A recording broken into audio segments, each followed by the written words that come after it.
Salve rapaziada, vamos bater um papo aí com o André Albuquerque, jornalista e escritor. Ele vai falar sobre os livros que já lançou, né? E a sua visão do reggae e do movimento em si que foi criado na Jamaica, mas se expandiu para o mundo. André, eu gostaria de saber de ti uma questão muito que foi me perguntada antes, né? Eu disse que eu ia ter essa live contigo e uma rapaziada me perguntou para falar de Marcus Garvey, né? Que antes de Mandela, Martin Luther King, Malcolm X, ele foi o cara que levantou a bandeira, né? Sobre tudo isso que vem acontecendo. Eu gostaria que você fizesse um resumo de Marcus Garvey aí para mim, aliás, para nós, por Pois favor. não. O Marcos Garvey ele nasceu no final do século XIX, né? Nasceu em 1887. Ainda tinha escravidão no Brasil, né? E não tinha mais na Jamaica, quando a Jamaica ainda era colônia inglesa e os pretos ainda viviam oprimidos na Jamaica, né? O Marcos Garvey, ele, o pai dele era professor, era um cara que tinha uma biblioteca grande e ele foi um cara que teve uma educação doméstica estimulante, né? Tinha uma biblioteca grande em casa, lia muito e ele passou por uma experiência marcante, né? Na adolescência com uma amiga que ele conhecia, acho que desde a da infância, e ele, em certo momento, ele quis namorar com ela, né? Quis ir um pouco mais além da amizade, e aí foi a Sim, primeira vez que ele perfeito. sentiu o preconceito, porque apesar de ele ser amigo da família e do pai dele ser uma pessoa conhecida e é, eles não eram pessoas sem recursos também, eles tinham alguma condição, enfim. Mas quando chegou para namorar com a filha lá do vizinho lá, enfim, aí a coisa não andou legal. E aí ele sentiu pela primeira vez, isso ele descreve no livro dele, Filosofia e Opiniões, de Marcos Garvey. É um livro sensacional, né? Um livro que ele escreveu entre os anos Sensacional. 20, escreveu entre os anos 20 e anos 30, Muito e bom. ele apresenta isso mesmo, filosofia e opiniões. Então ele conta a história da vida dele também, enfim. E aí ele foi um cara que percebeu na pele, então, essa que havia essas distinções, começou a perceber que essas distinções eram sociais, né, também, porque ele se interessou pela imprensa e foi para Kingston. Ele nasceu em Santana, que é a mesma paróquia que o Bob Marley nasceu, né, depois. E, enfim, ele foi para Kingston e começou a se aproximar da imprensa, né? De trabalhar em jornais. E aí começou a participar de movimentos por direitos, né? Direitos sindicais, direitos dos trabalhadores. Começou a ver essas lutas, começou a perceber essas reflexões sobre alienação do trabalho, sobre exploração do trabalho, as críticas socialistas, né, ao sistema capitalista. E ele começou a perceber que por trás disso estava lá, tinham os pretos como a base daquela pirâmide, né?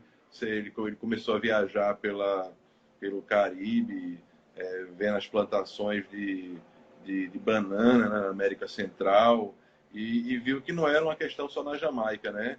Aonde ele chegava, que ele encontrava os pretos estavam numa condição de opressão, numa condição de pobreza, desfavorecidos. E ele começou a perceber, então, que isso era uma questão global, né? Ele foi estudar direito na Inglaterra, e lá ele conheceu africanos que lutavam também pelo fim do colonialismo europeu e inglês na África. E aí, com isso, ele começou a despertar para essa ideia do panafricanismo, né? Panafricanismo, quer dizer, o africanismo no mundo todo, né? Africanos dentro e fora da África. E aí ele começou... A ideia do Marcus Garvey é que se os pretos tinham sido escravizados pelos brancos, os pretos não podiam esperar a liberdade dos brancos. Os pretos tinham que construir a própria liberdade. Não tinha como ficar pedindo, como ficar esperando, apelando para a moral, para o bom senso, né? Tinha que construir o próprio, né? E ele então ele desenvolveu uma associação universal para o aprimoramento do negro quando ele voltou para a Jamaica, né? Voltou para a Jamaica antes da período entre guerras, né? Depois da Primeira Guerra Mundial, ele voltou para a Jamaica e fundou essa associação lá. Mas depois ele viu que ele precisava ir para os Estados Unidos, que ele queria tocar os pretos nos Estados Unidos e ele queria conseguir levantar recursos, né, para os trabalhos que ele queria desenvolver. E ele tinha se atraído tinha se aproximado de um negro lá dos Estados Unidos que tinha desenvolvido um trabalho bem interessante lá, que era o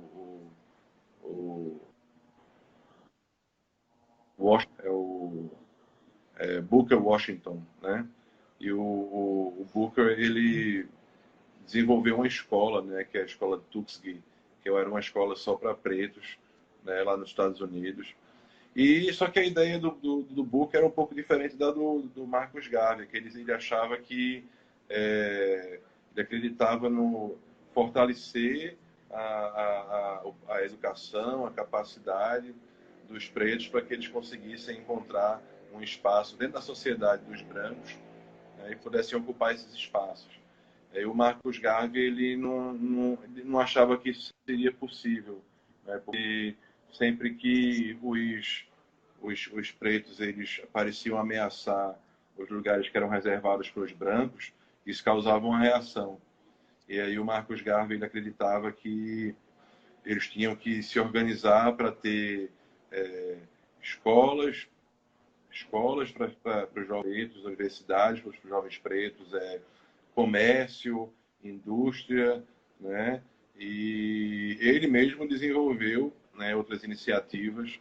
Ele, além do livro que ele escreveu, grande parte quando ele ficou como prisioneiro político, né, dos Estados Unidos, mas ele escrevia muito, né, como jornalista. Ele era realmente um advogado da causa e ele lançou um jornal nos Estados Unidos que chamava O Mundo Negro, né? Um jornal que inclusive chegava aqui no Brasil, até o pessoal conseguia até fazer algumas traduções para o português e tal, enfim. E nesse jornal ele expunha as ideias, né? E ele pretendia então fortalecer essa associação universal para o aprimoramento do negro, por meio de dinheiro que ele arrecadasse vendendo os jornais, e também ele entrou em outras iniciativas como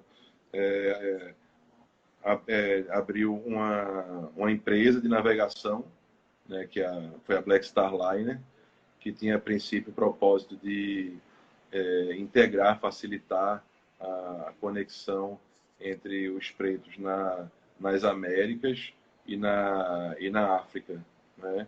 E que isso pudesse estimular tanto para circulação de pessoas quanto de mercadorias, de serviços. Então, o Marcus Garvey ele se tornou, depois que ele faleceu, né? Ele faleceu jovem, ele faleceu de ataque cardíaco quando ele estava morando na Inglaterra. Ele é um cara que realmente se dedicou, deixou até de se cuidar assim para se dedicar a 100% a essa missão, né? E ele foi depois considerado o primeiro herói nacional da Jamaica, né?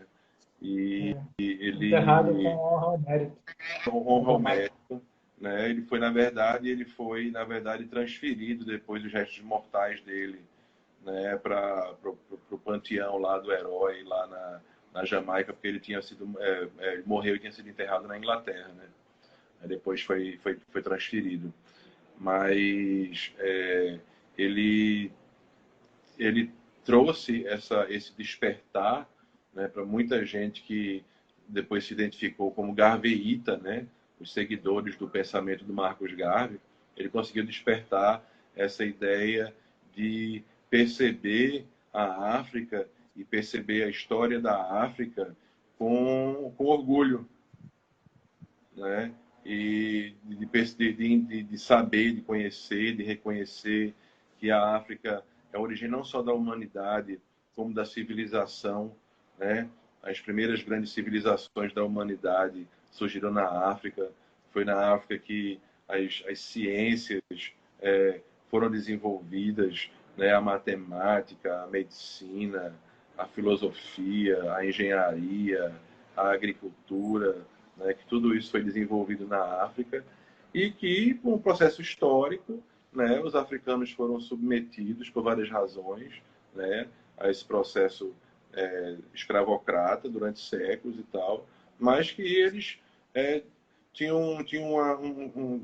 um passado brilhante, um passado de ser motivo de orgulho e tal, e que, na verdade, tem que construir para resgatar aquele brilho, né, das culturas.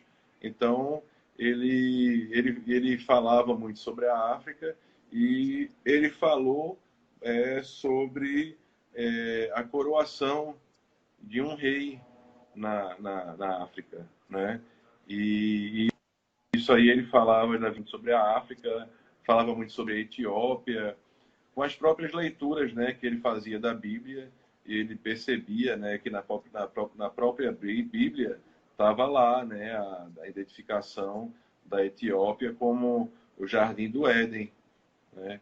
Então Com ele já falava da Etiópia, mas aí ele falou sobre que as pessoas ficassem atentas, né, à coroação de um rei na África que seria redentor, né, dos povos africanos na diáspora, que passaram pela escravidão. Né? Isso ele conseguia, as ideias do Garvey chegavam a milhões de pessoas. Né? Ele tinha talvez 5 inclusive no Brasil. né, 5 milhões de pessoas, né? Tinha milhões de seguidores. Então, na Jamaica, as pessoas que acompanhavam as ideias dele, os gavetas, ficaram com aquela ideia na cabeça. E isso foi em 1920, né? Ele falou isso nos Estados Unidos, em discurso nos Estados Unidos, lá no Madison Square Garden, lá em Nova York, para centenas de milhares de pessoas, né? Talvez dezenas, acho que dezenas, enfim, milhares de pessoas, né? Muitos milhares de pessoas. E 10 anos depois, em 1930, o Haile Selassie foi coroado na Etiópia, né? Então era um rei preto na África, né? E com todos aqueles títulos de realeza e de nobreza que eles liam já e que eles identificavam na própria leitura da Bíblia, né? Então, assim, por que é que Uhum. o Rastafari surgiu na Jamaica e não em outros lugares? Né? No meu entender, é por causa disso, por causa do Marcus Garvey, do fato dele ter sido jamaicano, né? E esse pensamento ter ficado muito forte ali na Jamaica, nos Estados Unidos, enfim, né? E o pessoal tanto na Jamaica quanto nos Estados Unidos tinha essa leitura forte da Bíblia, né? E viram ali, então, aquela viram de forma mística, né? Aquela coroação e aí aquelas pessoas começaram a se identificar como Rastafaris, né? Como os seguidores do Rastafari, né? Os seguidores do Leão de Judá, do Haile Selassie. Rastafari era o nome, né, do príncipe, né, antes de ser coroado, era Tafari Makonde. Raiz é o título de nobreza, né? Rastafari. Nessa parte nós vamos chegar já nessa parte. Sim. Eu só queria que você Eu só queria que você detalhasse um pouco mais Marcus Garvey, a importância dele. Eu sei que ele chegou, eu li no livro, no seu livro, eu sei que chegou no Brasil, a importância de Marcus Garvey no Brasil. Então o Marcos Garvey, as ideias dele, né, também tocaram as pessoas aqui, e isso teve reflexos em culturais, não é? Como, por exemplo, surgiu no Brasil um movimento, não chamava de movimento negro, mas era não lembro agora exatamente da sigla. Ferret, alguma coisa assim. É a Frente Negra Brasileira, FNB, exatamente. A Isso. Frente Negra Brasileira, né? Surgiu nos anos 30, em grande parte, como reação ao contato com o pensamento do Marcos Garvey, porque a forma como ela se organizou, a Frente Negra, foi muito semelhante com a forma como o Marcos Garvey propunha a organização do pessoal, né? Com uma tesouraria própria, né? Com autonomia financeira, né? Com condições de bancar os próprios projetos, né? E com ações para educar, empoderar os pretos brasileiros para que eles pudessem ocupar as posições sociais, os espaços de poder, para que eles pudessem ocupar e para que isso fosse, então, gradativamente transformando a condição deles no Brasil, né? Então, isso foi uma influência. O Marcos Garvey ele foi um dos principais panafricanistas, né? Ele trouxe para... Acho que ele deixou como herança essa ideia de que não importava, que o Peter Tosh cantou sobre isso depois, não importava se a pessoa tinha nascido no Panamá, na Colômbia, em Cuba, no Brasil, se o cara era preto, o cara era africano, né? E, ao mesmo tempo, questionava essa identidade. O que significa ser um preto brasileiro? O que significa ser um preto colombiano, né? Por que é que os pretos, em todos os lugares onde os pretos existem, em geral, os caras estão ali oprimidos, né? Essas coisas não são ocasiões, né? Não são por acaso, né? As coisas Uhum. têm uma razão e são resultado de processos históricos, né? Então, Claro, diga. claro. Galera, estamos conversando aqui com o professor, o cara aí do livro. Ele escreveu esse livro, ó, Rastafari, uma perspectiva de vida. Estamos conversando com ele aqui, André Albuquerque, e agora a gente vai para um outro tema que é muito também recorrente no Brasil, o trabalho, até o descaso com os indígenas, né? Com as pessoas que chegaram, com os verdadeiros donos aqui da terra, aqui da terra brasileira. Os indígenas sempre estão no segundo plano, sendo que eles que conquistaram a terra, eles que chegaram primeiro, mas foram roubados e deixados de mão. O que você tem a falar, André, sobre a vida do índio brasileiro nesses dias de hoje? Então, é interessante que o índio ele era considerado o preto da terra, né? Porque o que conectava o índio, o que conecta com o preto, era o fato de que nenhum dos dois eram brancos, né? Essa distinção, você não é branco, né? Então, o índio era o preto da terra, né? Essa história é tema do meu terceiro livro, que eu espero lançar esse ano ainda, né? Meu segundo livro é esse aqui, né? O Brasil Preto, uma perspectiva oprimida, que eu conto a história do Brasil pela perspectiva dos povos pretos. Como a gente fala novamente sobre a Frente Negra, o Teatro do Negro, e, enfim, sobre a escultura, como é que o preto chegou aqui, por quê e como se desenvolveu aqui, né? E aí o meu terceiro livro, Pindorama, eu conto a história do Brasil pela perspectiva dos povos indígenas. E aí o que eu vejo principal é isso. Eu vejo que existe um desconhecimento imenso, né, por parte da população sobre a história dos índios. Quem são os índios, quem eram, como é que foi o processo, né? Os caras estavam aqui, como é que foi o processo da chegada dos europeus aqui, como é que foi esse contato, quais foram as consequências disso, né? E quais são as questões, os desafios, as ameaças que os povos indígenas sofrem hoje. Realmente é incrível assim, o desconhecimento, né? A ignorância das pessoas sobre as questões indígenas. E aí eu vejo isso, eu vejo que os índios, eles, como eram considerados os pretos da terra, eles foram escravizados também aqui, assim como os africanos, né? Foram escravizados por menos tempo, mas foram escravizados também.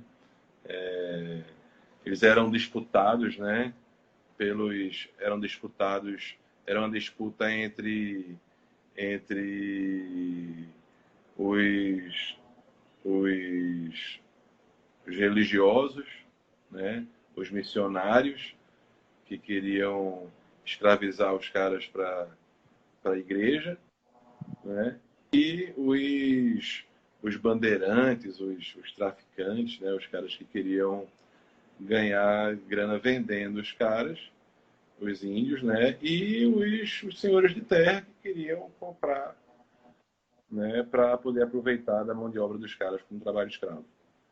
E aí os índios, eles têm uma história, né? De acomodação esse tempo, né? A cultura branca sendo imposta à base da força, né?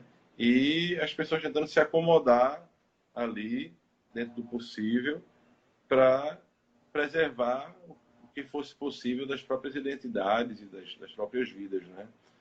E isso é um processo que a gente vive até hoje, com transformações, óbvio, mas assim, de forma geral, até hoje, a gente ainda tem os índios vivendo em situações como se fosse um limbo, né? Porque o índio, ele é criticado tanto por ficar na floresta, ficar na natureza, ficar lá naquela condição tradicional, ele é criticado.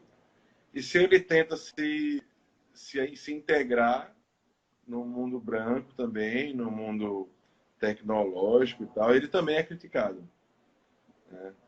E na verdade e ele acaba ficando não ficando à vontade em nenhuma das duas situações, né? Esses que tentam passar, né? O cara que tenta entrar mesmo na vida das cidades, na vida urbana, tal. Às vezes ele volta para as aldeias e ele está ali trazendo informações estranhas, novas e tal, né? E também o cara no mundo branco, ele é sempre lembrado que ele não é branco, né? Em algum momento o cara é lembrado que ele não é branco, ele é lembrado que posições são esperadas dele, que posições espera-se que ele ocupe, né? De vez em quando o cara é lembrado. Então, no Brasil a gente vê que praticamente é a única vez, é um único momento do ano que as crianças entram em contato com a ideia do índio, é uma ideia mesmo, porque que é no dia do índio, né, que se celebra o dia do índio, em que as pessoas ficam presas ali em visões romantizadas, né, dos índios lá do século XVI, né? E ficam transmitindo para as crianças a ideia de que o índio ainda é aquilo, né? E essa ideia, ela prejudica depois essas crianças que viram adultas, se eventualmente elas têm que entrar em contato com o índio do século XXI, o cara que está vivo ali, a pessoa dispara vários julgamentos, né? Tipo, o cara está usando telefone celular, está de roupa, está dirigindo o carro, então o cara não pode ser índio, né? Como se o uso de instrumentos, né, afetasse a sua identidade. Quando o cara, na verdade, está ali assimilando alguns instrumentos, né, que ele ressignifica, né, que tem um uso prático para ele ali, mas o índio não tá falando que ele quer ser culturalmente branco. Ele não está falando que ele quer ser cristão, ele não está falando que ele quer. Não. Ele tá falando que ele quer, até precisa ter acesso, né, ao conhecimento do branco, ao estudo da tecnologia, né, ao conhecimento das leis, para conseguir se defender, né, mas que culturalmente ele quer ter o direito de ser quem ele é. Né? E, Claro, claro, e claro. essa ignorância causa, então, os conflitos. A gente não consegue entender o índio, não consegue entender como ele vive, as questões dele, quais são, como é que ele percebe o mundo. E a gente também não conhece as leis, porque a gente já caminhou muito, são 500 anos, né, de embates, e a gente não conhece as leis que, que protegem os direitos indígenas, né? Então a gente não conhece, por exemplo, o processo de demarcação de terras indígenas, né, que a Constituição de 88 reconhece que eles têm direito originário às terras. Quer dizer que mesmo as terras que foram negociadas depois, mas se está provado que os caras tradicionalmente ocupavam aquela terra, que eles têm direito àquela terra nunca poderia ter sido nem negociada, entende? E que a Constituição, além disso, de dizer que eles têm esse direito, o Estado tem que reconhecer esse direito, a Constituição estabeleceu também um prazo temporal, né? Estabeleceu um prazo de 5 anos para que todas as terras tivessem demarcadas, né? Isso foi em 93, 90 Então, os índios, eles vêm insistindo já há algumas décadas, né, insistindo para que o Estado reconheça e demarque as terras deles, que é o que basicamente o que eles cobram, né, que eles tenham o direito de tenham garantia do direito deles, porque a maioria fala que não quer nada, quer só não ter a garantia da terra para que aí eles possam então viver da forma que eles entendem e têm direito, né? É um tema bem Certamente, interessante. certamente. É um tema interessante, complexo e tal, mas é o tema do meu terceiro livro, que eu espero lançar esse ano ainda. Tá, nós vamos chegar, já já a gente vamos chegar no seu próximo livro. Porque eu falei que ia ter essa live com você e muita gente ficou, né, curiosa para saber que eu apresentei o livro. Inclusive, eu escrevi sobre o livro no meu site. Se vocês quiserem pesquisar, é www.somostodosguerreiros.com.br. Escrevi, coloquei lá.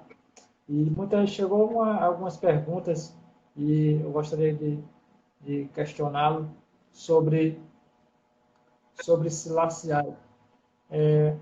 Naquela época ele era dado como o rei dos reis, ele era um conquistador da tribo de Judá. Só que passa-se os anos, né? E as coisas vão mudando, a internet, ao longo da vida vai mudando tudo. E você, eu gostaria que você me respondesse sobre esse fervor foi pelo Silaciai ainda está grande ou você acha que deu uma esfriada? Eu acho que transformou, né? Obviamente, se ele deixou de existir aqui nessa matéria, então, obviamente, transformou, né?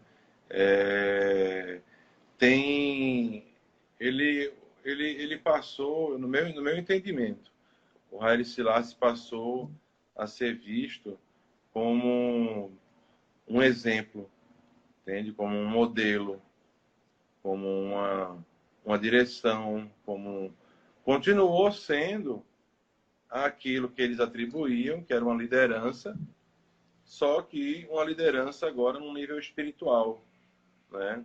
Uma liderança que pode ser invocada espiritualmente, que pode estar ali para orientar e dar forças e ajudar a passar pelas coisas. Aí vai da crença de cada um, né? Que o ser humano é muito diverso e cada um enxerga as coisas de um jeito. Mas é, você percebe que ele não deixou de ser cantado, né? O exemplo dele não deixou de ser lembrado. Ano passado teve até a inauguração de uma estátua dele, né? Lá na frente da União Africana, né? Lá na Etiópia, né? E, Zababa. e ele realmente deixou essa herança como uma liderança política, né? Como um estrategista, porque conseguiu manter a independência política da Etiópia, né? Conseguiu, com mais ou menos sucesso, mas conseguiu investir num projeto para modernizar a Etiópia, para garantir que ela conseguisse se posicionar, né? No meio desse mundo industrializado, né? E os países africanos que depois, que nos anos 50, 60, começaram a retomar as independências, também viram, né, o Haile Selassie como exemplo. Ele foi exemplo para muitas lideranças no processo de descolonização africana, né? Então, ele continuou sendo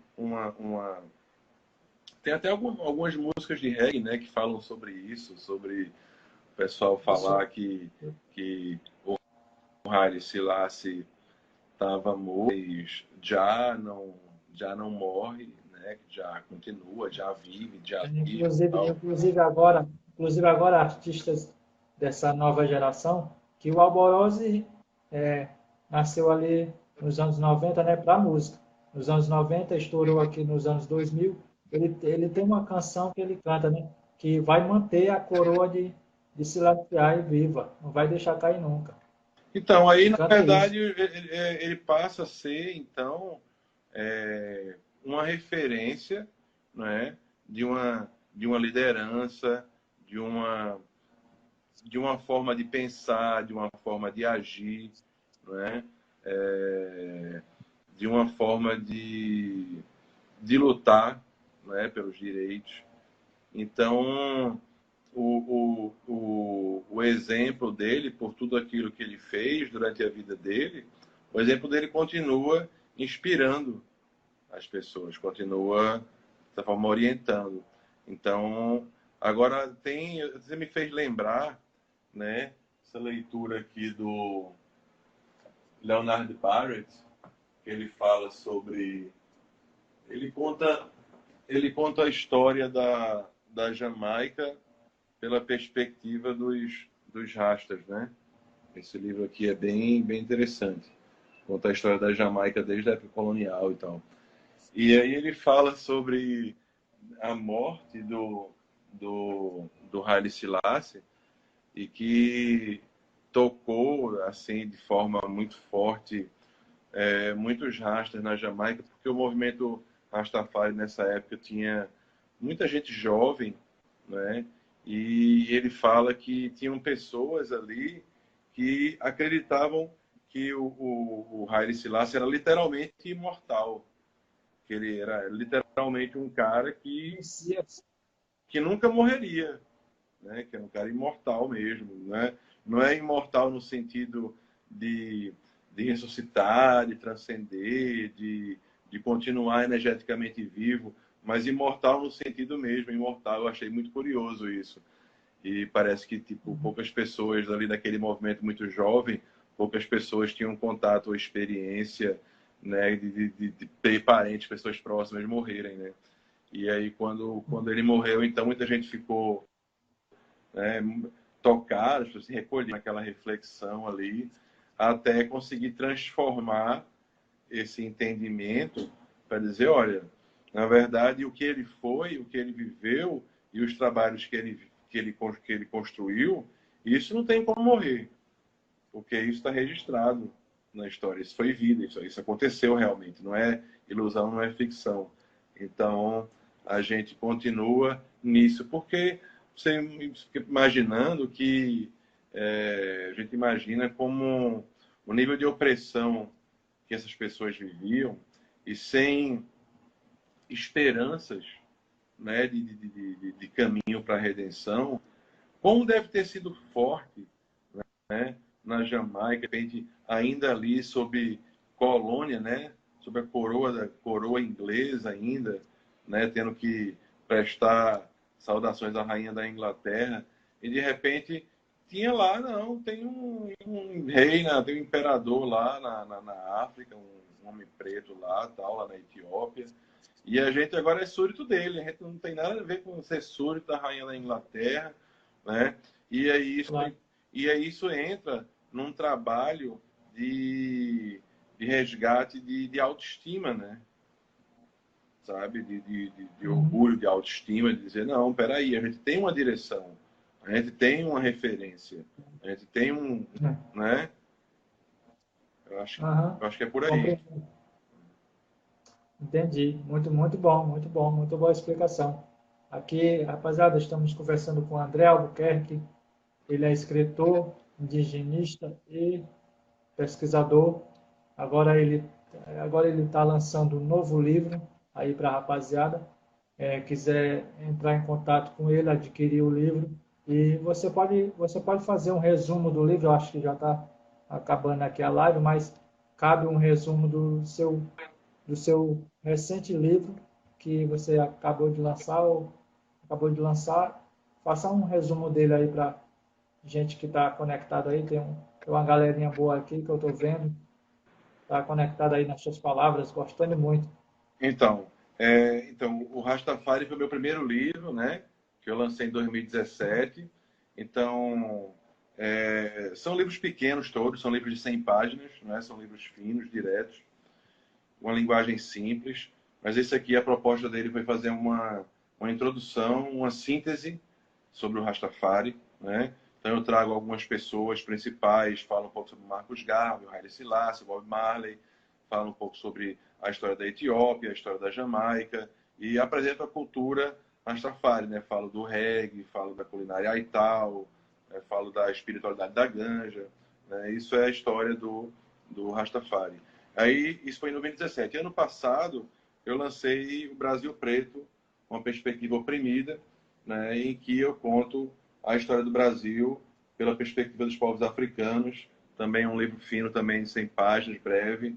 E aí eu começo contando sobre a origem da vida e da civilização na África, né, sobre os contatos da África com as Américas antes da Europa, né, como é que foi esse processo de desenvolvimento de Portugal e da saída de Portugal para as navegações, como Portugal chegou aqui, como chegou na África, como trouxe e por que os africanos para cá, né? E como é que foi esse processo, então, de participação, de construção, né, dos pretos aqui no Brasil. E agora eu estou para lançar, nos próximos 2 meses, meu terceiro livro, que chama Pindorama, Perspectiva Indigenista Brasileiro, em que eu conto a história do Brasil pela perspectiva dos povos indígenas. Então, é um complemento ao Brasil Preto, né? Trazendo essas perspectivas oprimidas sobre a história do Brasil, porque a gente, em geral, estuda na escola a história do opressor, né? E a gente vê a visão dos oprimidos só como pano de fundo, raramente, né? Quase como se eles não existissem. Então, a intenção é trazer essas reflexões sociais que eu acho que são fundamentais para a gente se entender, porque se a gente não se conhece, a gente está perdido mesmo, né? A gente se conhecer, e a gente se conhecer envolve duas coisas, tanto o autoconhecimento, sabe? Entender sobre minha espiritualidade, sobre como cuidar do meu corpo, né? Enfim, tanto esse autoconhecimento quanto o socioconhecimento. Eu preciso entender o mundo em volta de mim, que eu não vivo sozinho, e o mundo não gira em torno de mim, né? Então, por meio do conhecimento social, eu entender os processos históricos, para entender por que as coisas são como são, estão como estão, para que dentro desses sentimentos, lembrando daquela relação entre sentimentos, pensamentos e vontades, né? Para que eu possa integrar tudo isso e para que os meus sentimentos gerem pensamentos que provoquem ações pelo erguimento da sociedade, pelo erguimento da humanidade, né? Pela construção do positivo, né? De construção de luz, de entendimento, né? Então, a proposta dos meus livros é essa, né? Então, essas reflexões que eu acho que são indispensáveis para a gente entender quem somos, onde estamos e o que é que vamos fazer com isso tudo aqui, né? E as pessoas podem visitar a minha página no Instagram e Claro. lá também tem o link para o meu site da internet www.andreduartepdealbuquerque.com.br. Aí pode entrar em contato comigo que eu explico também como quem quiser comprar os livros, como adquirir. Eu também lancei as versões eletrônicas, os e-books desses livros. E o do Rastafari já tem também traduzido para espanhol e para inglês, né? O do Brasil Preto, por enquanto, só em português mesmo. E eu agradeço mais uma vez pela oportunidade de estar aqui compartilhando essas ideias, esses trabalhos, e que eu estou aí disponível para quando a gente quiser fazer mais vezes. E quem tiver alguma dúvida, quem gostou, quem quiser fazer alguma pergunta para mim, pode mandar aí mensagem, que eu sou super acessível e a gente troca ideia aí. Claro. André, valeu pela sua oportunidade aí de trabalhar contigo aqui, fazer essa live. Valeu pela sua paciência, porque foi ali um começo meio tumultuado, mas deu tudo certo. Cara, assim, eu gostaria de te dizer que dê continuidade no trabalho, a leitura é muito importante, principalmente nos dias de hoje, e que somos todos guerreiros aqui, todas as plataformas, o Instagram, o Facebook e o site está disponível para ti. Qualquer trabalho que você tiver, qualquer novidade, você me conecta e eu faço a divulgação com certeza. A leitura nos dias de hoje é muito importante para a gente se manter livre da Babilônia. Pois é, Muito obrigado. O Marcos Garvey, ele tinha uma frase que ele dizia assim: o povo que não conhece a própria história é como uma árvore sem raízes. Uma árvore sem raízes, por quê? Porque você não tem fundamento, você não tem firmeza, né? E aí, uma árvore sem raízes, ela não se nutre, ela não permanece viva, não permanece com vitalidade, né? E é facilmente derrubada também, né? Não tem firmeza para ficar em pé, né? Então, a gente se fortalece, o passado está aí para que a gente possa se fortalecer, para que a gente possa aprender, para que a gente não precise ficar repetindo o passado. Que a história nem quer ficar se repetindo, não. Mas enquanto a gente não aprende a lição, ela volta, né? Então, a gente tem que aprender a lição Com para a gente poder certeza. avançar para a aula seguinte, né? Com certeza. Galera, conversamos aqui com André Albuquerque, o escritor do livro Rastafari, Cura para as Nações, uma perspectiva de vida. Os outros livros ele já disse aí. E foi uma grande honra te receber aqui, André. A gente está encerrando a live, mas com certeza daqui a alguns meses a gente volta de novo para falar do livro que você vai lançar, no mais breve livro que você vai lançar, a gente vai falar aqui. E amanhã, galera, amanhã a gente vai ter uma live no Facebook. É só procurar lá, Somos Todos Guerreiros. Vai ter uma live lá pesada com os caras da banda Hamfire do Rio de Janeiro. Vai fazer um barulho lá, tocar muito reggae e conversar conscientemente dos tempos que a gente está vivendo hoje. Porque a leitura e a música abrem a mente. Não é não, André? É isso aí, Valeu, muito graças a obrigado, Deus. cara. Firmeza, tamo Valeu, junto. obrigado.